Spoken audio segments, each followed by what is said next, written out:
Damos comienzo a un nuevo programa, Servidores de Dios. Quien te habla es Manuel Cornejo. Estaré compartiendo la palabra de Dios y lo haré de una manera expositiva, versículo a versículo. Y en esta ocasión será en el Evangelio de Marcos, capítulo 14 y versículo 34, donde dice: Y les dijo: Mi alma está muy triste hasta la muerte, quedaos aquí y velad. En el original se lee literalmente: Abrumada está mi alma hasta el punto de morir. Mediante la posición delantada de la palabra abrumada, Jesús muestra dónde quiere poner el énfasis. Por supuesto, todos los días de su humillación había sido portador de la maldición, pero ahora la maldición le abrumaba, y más que nunca se había convertido en maldición en favor de quienes ponen su confianza en él. Gálatas, capítulo 3, versículo 13, dice: Cristo nos redimió de la maldición de la ley, hecha por nosotros maldición, porque está escrito: maldito todo el que es colgado en un madero. Esta convicción no le dejó hasta que pudo decir: consumado es. Juan, capítulo 19, versículo 30. Ya que el Señor sabía que estaba dando su vida en rescate por muchos. Mateo, capítulo 20, versículo 28 dice: Como el Hijo del Hombre no vino para ser servido, sino para servir, y para dar su vida en rescate por muchos. Y también el Señor es quien no conoció pecado, ya que estaba siendo hecho pecado, es decir, el portador vicario de la ira de Dios. La segunda carta a los Corintios, capítulo 5 y versículo 21, dice: Al que no conoció pecado, por nosotros lo hizo pecado, para que nosotros fuésemos hecho justicia de Dios en él. Así pues, no es extraño que dijese a sus 3 discípulos más íntimos: quedad aquí y velad.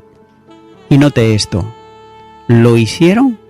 Vemos, por ejemplo, en el versículo 37 que dice: Vino luego y los halló durmiendo, y dijo a Pedro: Simón, ¿duermes? ¿No has podido velar 1 hora? Y también en el versículo 39 de este mismo capítulo dice: Otra vez fue y oró diciendo las mismas palabras. Más que nunca la angustia de muerte caía ahora sobre Jesús, pero no solo la angustia por la muerte física, sino por la muerte eterna en lugar de su pueblo, para expiar sus pecados. Y es por esto que habla de tristeza hasta el punto de morir, y él la soportó solo, es decir, totalmente solo. Continúa ahora con el versículo 35, donde dice: Yéndose un poco adelante, se postró en tierra y oró que si fuese posible pasase de él aquella hora. Comienza diciendo este versículo que, yéndose un poco adelante, se postró en tierra. Vemos aquí cómo el Señor siguió un poco más allá del lugar donde había dejado a los 3 discípulos, ya que la distancia entre él y los otros no era mucha. Y Marcos usa aquí el adjetivo pequeño, poco, es decir, no mucho. Y según Lucas, se distanció como un tiro de piedra. Lucas, capítulo 24, versículo 41. Y en aquel lugar el Señor se postró en tierra, que da aquí la idea no tanto de estar arrodillado, sino de estar tendido con el rostro en el suelo. Es posible que estuviese de rodillas, pero la idea principal era de un rostro que, en lugar de mirar al cielo como había hecho en oración muchas veces durante su ministerio, ahora sin embargo miraba hacia la tierra y estaba inclinado. Ya que la idea de una oración caído en tierra es conmovedora. Según el paralelo de Lucas, dice que se arrodilló para orar. Lucas, capítulo 22 y versículo 41 dice: y él se apartó de ello a distancia como de un tiro de piedra, y puesto de rodillas, oró. Pero lo que cabe destacar de la oración no es la postura del Señor, sino el hecho de que era intensa. Continúa diciendo este versículo: y oró que si fuese posible pasase de él aquella hora. Note cómo sorprende la petición que formula al Padre, que tenía que ver con superar aquella hora. Por otro lado, una hora en el sentido de un momento en el tiempo, ya que el pensamiento es sencillo. La oración pedía al Padre que si fuese posible se llevase a cabo la redención del mundo sin pasar por aquella hora de sufrimiento y muerte. Sin embargo, Jesús sabía que la hora había llegado, ya que conocía que el tiempo para la redención se había cumplido. Sin embargo, desde su humanidad se dirige al Padre para que si fuese posible todo lo que tenía que ver con la agonía de pasar por la muerte espiritual fuese evitado.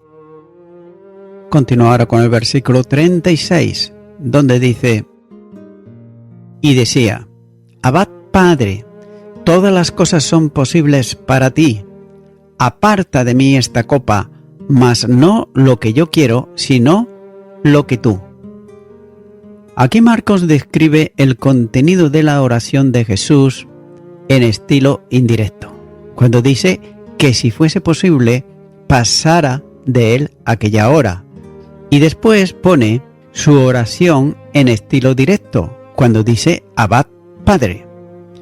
Y esta es la única oración de Jesús que se recoge en Marcos, exceptuando el grito en la cruz, cuando dice, en Marcos capítulo 15, versículo 34, y a la hora novena Jesús clamó a gran voz diciendo: Eloi, Eloi, lama sabactani, que traducido es: Dios mío, ¿por qué me has desamparado? Pero también, aunque se dijo que Jesús estaba orando, en Marcos capítulo 1 y versículo 35 dice que levantándose muy de mañana, siendo aún muy oscuro, salió y se fue a un lugar desierto y allí oraba. Y también podemos observar en Marcos capítulo 6 versículo 46 donde dice: y después que lo hubo despedido se fue al monte a orar. Marcos recoge una transliteración de la invocación en arameo, cuando dice Abad, y también la traducción griega, que es Padre. Pero note que ha habido mucho debate entre los estudiosos por el uso que hace Jesús de este término.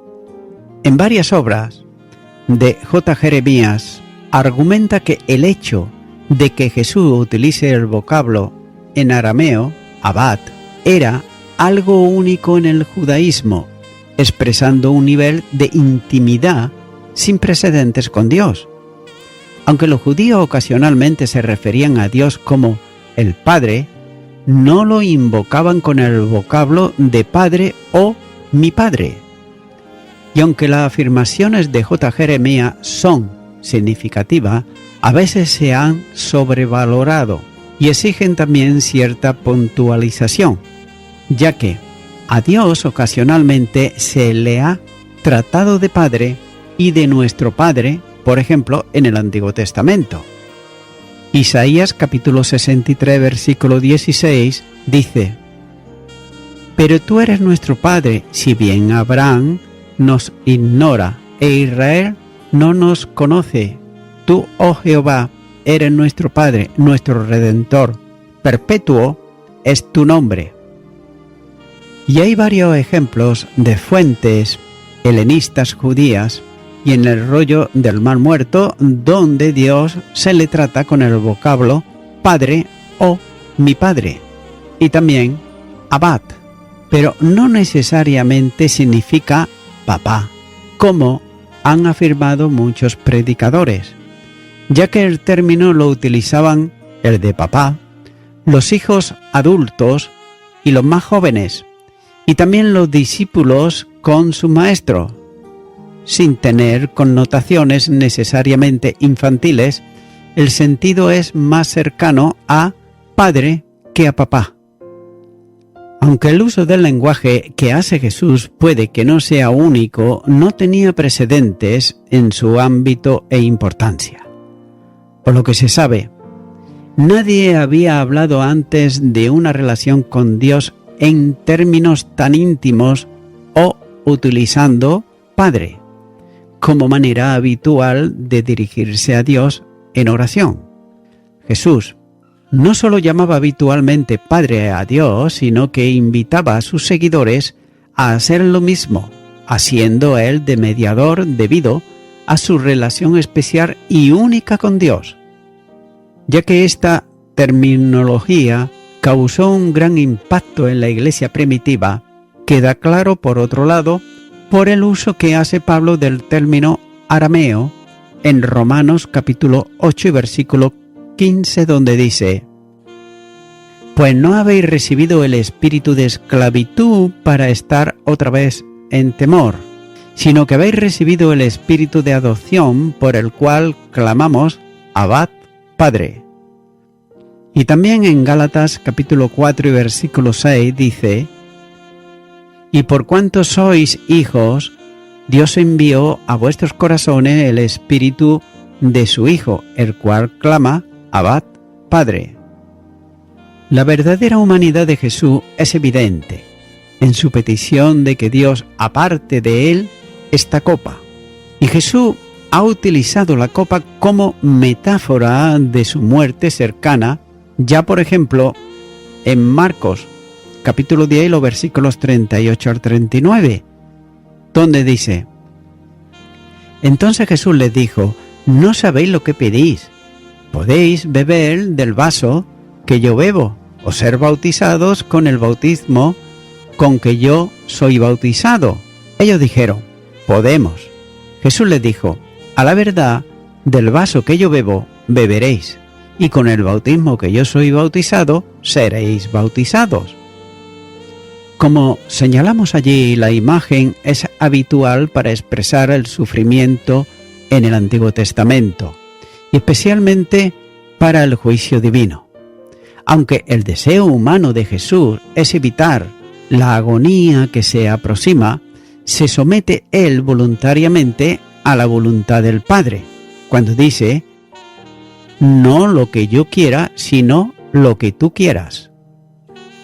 Por otro lado, la oración es un modelo para los creyentes en el cual Jesús expone sus necesidades y deseos ante Dios, pero resaltando sobre todo su sumisión a la voluntad divina, ya que la oración no se debía centrar primordialmente en lo que deseamos, sino en alinear nuestra voluntad con la de Dios. Y también hay paralelismos importantes aquí con el Padre Nuestro, como por ejemplo en Mateo capítulo 6 versículos 9 al 13, Lucas capítulo 11 y los versículos 1 al 4. Y incluyendo ese dirigirse a Dios como Padre, orar para que se cumpla la voluntad de Dios y la oración para que nos libere de la prueba y de la tentación. Marcos capítulo 14 y versículo 38 dice: «Velad y orad, para que no entréis en tentación.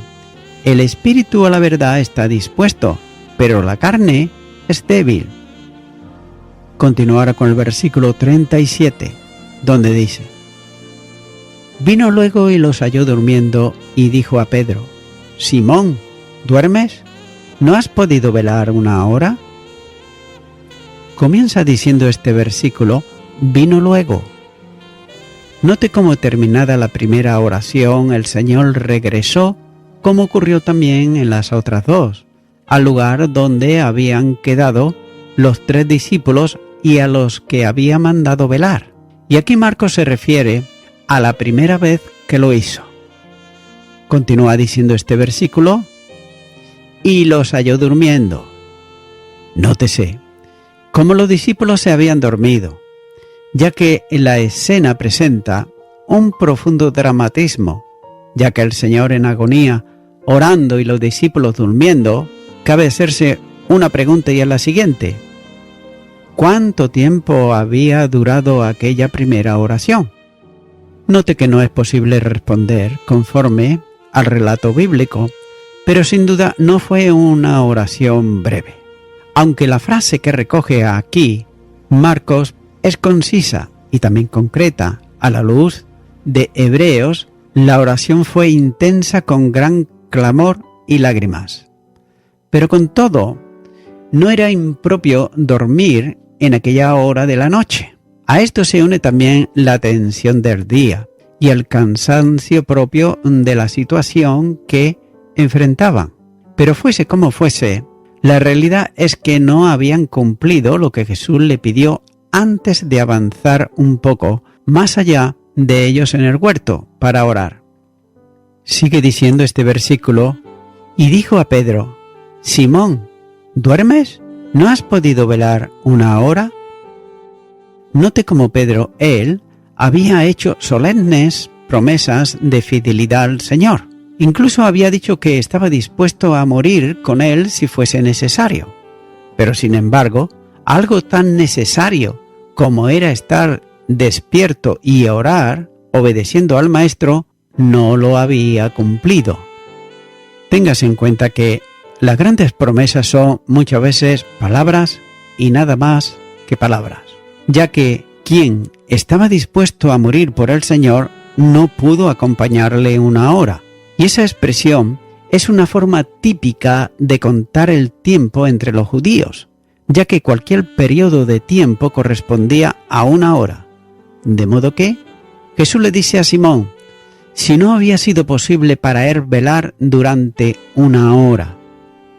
Por otro lado, Lucas el médico da en el relato paralelo una medida cuando dice que se habían dormido porque la tristeza los embargaba.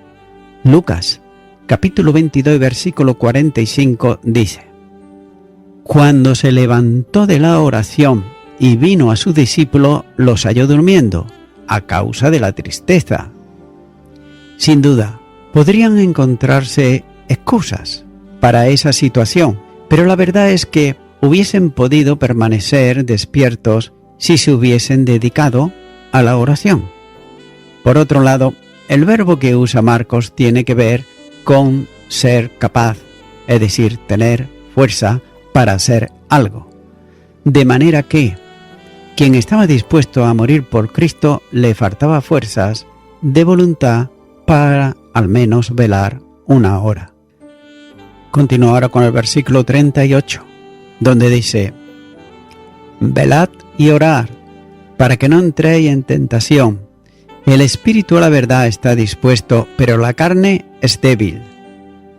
Comienza diciendo este versículo: velad y orad. Aún en medio del conflicto personal al que estaba sometido Jesús, tiene palabras de ánimo y advertencia para sus discípulos. Note que no les manda que estén solo despiertos, sino que velen y oren. El tiempo en que tenían que estar despiertos debía ser aprovechado y debería serlo para orar, ya que no se trata de un ruego o de una sugerencia. Los imperativos de los dos verbos establecen un mandamiento.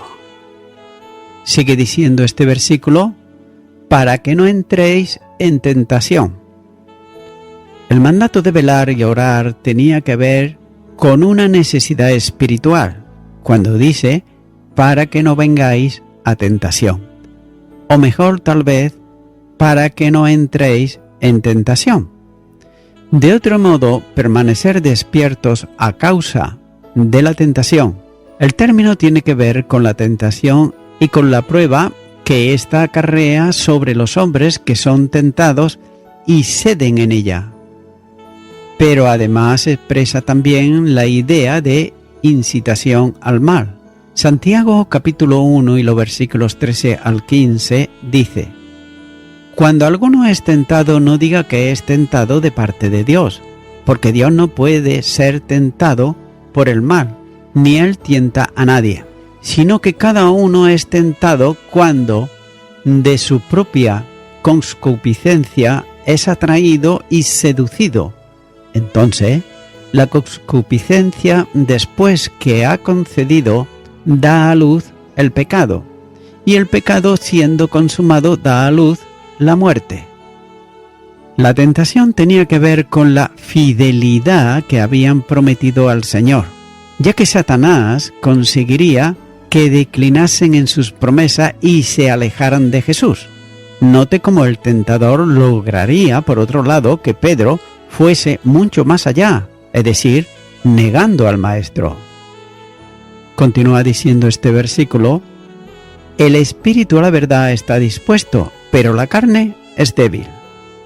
El Señor les recuerda las promesas hechas desde el espíritu que se expresa en firme resolución de fidelidad, pero también le advierte que la carne es débil.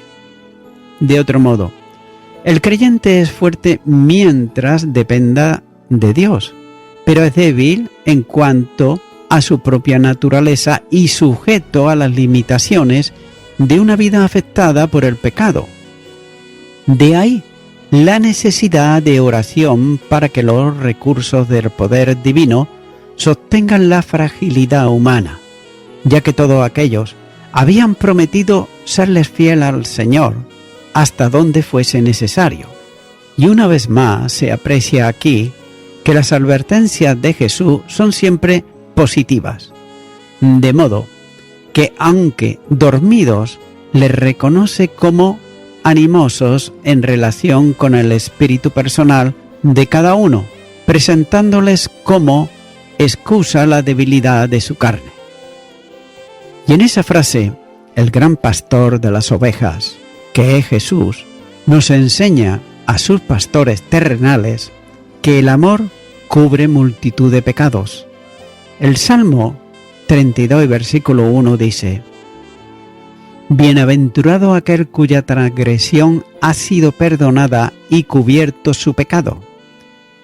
Santiago capítulo 5 y versículo 20 dice: sepa que el que haga volver al pecador del error de su camino, salvará de muerte su alma y cubrirá multitud de pecados. Y la primera carta de Pedro, capítulo 4 y versículo 8 dice: y ante todo, tened entre vosotros ferviente amor, porque el amor cubrirá multitud de pecados.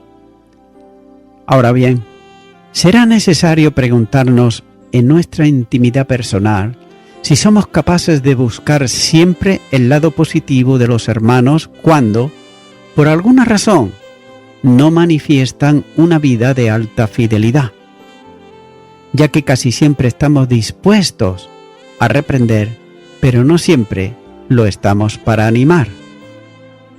Y voy concluyendo con esto. Como acabo de leer, dice que el espíritu a la verdad está dispuesto, pero la carne es débil. Vemos que aquí el espíritu, en este contexto, se refiere a las sinceras intenciones de los discípulos de serle fieles al Señor en sus pruebas. Pero por otro lado, la carne, en este contexto, se refiere a lo que hace el cuerpo normalmente, y en este caso es dormirse. Debe de considerarse que cuando no es gobernada por la mente del individuo para hacer algo sobrenormal, en este caso lo era quedarse despierto a pesar del sueño pesado, para que la persona en ese cuerpo se ocupe de la oración persistente. Amigo y amiga oyente, también es cierto que ocurre todo lo contrario, es decir, que hay veces, por causa de las preocupaciones, por causa de las presiones, de las dificultades, la falta de trabajo, la familia, etcétera, etcétera, etcétera. Esto hace que no se pueda reconciliar el sueño, y esto quizá tú lo sabes muy bien. Es por eso que, mi amigo, mi amiga oyente, sin embargo, quiero decirte que Jesucristo hoy te dice que si este es tu caso, Él dice en su palabra, en el Evangelio de Mateo capítulo 11, versículo 28, te está diciendo a ti, venid a mí todos los que estáis trabajados y cargados, y yo os haré descansar. Es por eso que, mi amigo, mi amiga oyente, en Cristo Jesús tú puedes hallar descanso para tu alma. Pero para hallar ese descanso, primeramente tú debes de aceptarle en tu corazón como tu único y suficiente Salvador.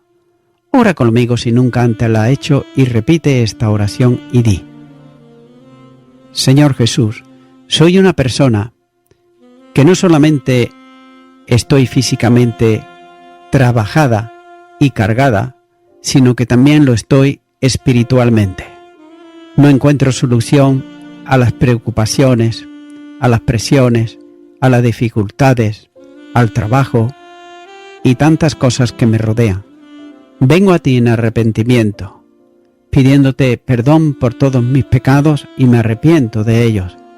Te recibo a ti, Jesucristo, como mi Salvador, y a ti entrego todo mi ser, cuerpo, alma y espíritu. En el nombre de Jesús. Amén. Amigo y amiga oyente, si tú has hecho esta oración de corazón, te recomiendo que comiences a orar a Dios, en primer lugar, en el nombre del Señor Jesucristo. Orar a Dios no es rezar, sino que es hablar con una persona. También te recomiendo que leas la palabra de Dios y lo hagas a diario. Comienza, por ejemplo, con el Nuevo Testamento. Y también, por último, te recomiendo que para que puedas crecer espiritualmente, te congregues en una iglesia cristiano-evangélica, donde se predique, se enseñe y se practique la sana doctrina y la palabra de Dios. Congrégate ahí y con el tiempo podrás crecer espiritualmente y también servir al Señor Jesucristo. Que Dios te bendiga.